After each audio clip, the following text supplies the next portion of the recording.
بسم اللہ الرحمن الرحیم۔ آج کچھ اہم باتیں ہیں صلاۃ التوبہ کے تعلق سے۔ یہ صلاۃ التوبہ کس نماز کا نام ہے اور یہ نماز کب پڑھی جاتی ہے اور اس کے پڑھنے سے کیا نفع حاصل ہوتا ہے، تو پیارے حبیب صلی اللہ علیہ وسلم نے اس کام کو کر کے بھی دکھایا، اس نماز کو پڑھ کے بھی دکھایا اور اس سے کیا نفع حاصل ہوتا ہے وہ بھی بتایا۔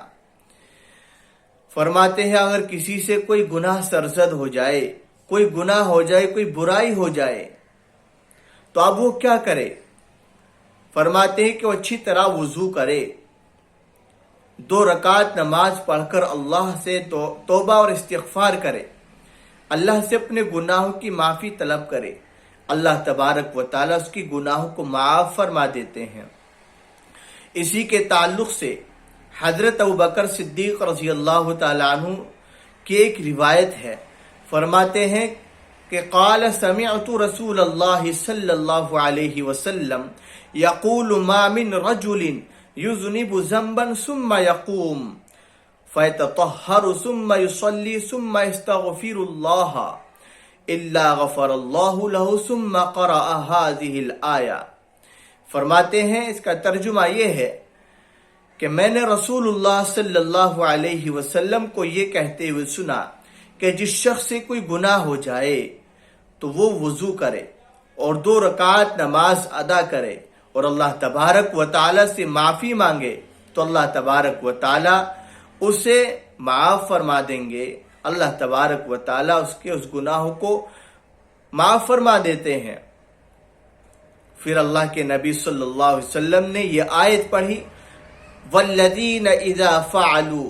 فَاحِشَةً أَوْ ظَلَمُوا أَنفُسَهُمْ ذَكَرُوا اللَّهَ الآیہ۔ اور اس کا ترجمہ یہ ہے کہ جب وہ کوئی فحش کام کرتے ہیں یا اپنی جانوں پر ظلم کرتے ہیں تو اللہ تبارک و تعالیٰ کو یاد کرتے ہیں اور اپنے گناہوں کی معافی مانگتے ہیں،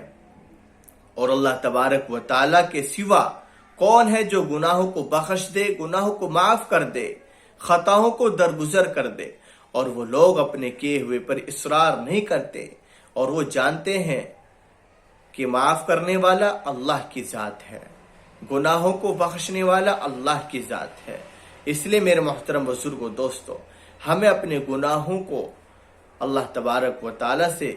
بخشوانے کی جلد سے جلد کوشش کرنی چاہیے۔ موت کا کچھ پتہ نہیں ہے کہ موت آنے سے پہلے ہمارے گناہ بھی باقی رہ جائیں۔ میرے محترم بزرگوں، دوستو، مختصر بات یہ ہے کہ ہم اپنے گناہوں کو نظر انداز نہ کریں، اپنی برائیوں کو نظر انداز نہ کریں، بلکہ اپنے گناہوں پر اصرار نہیں کرنا چاہیے، بلکہ احساس ہونا چاہیے، افسوس اور شرمندگی ہونی چاہیے، اور عاجزی اور انکساری کے ساتھ اس گناہوں کی معافی تلافی اللہ تعالیٰ سے کروانی چاہیے۔ اللہ تعالیٰ ہم سب کو عمل کی توفیق عطا فرمائے اور گناہوں سے ہم سب کو محفوظ فرمائے اور ہمارا خاتمہ ایمان پر فرمائے۔ اللہ تعالیٰ ہم سب کو عمل کی توفیق عطا فرمائے۔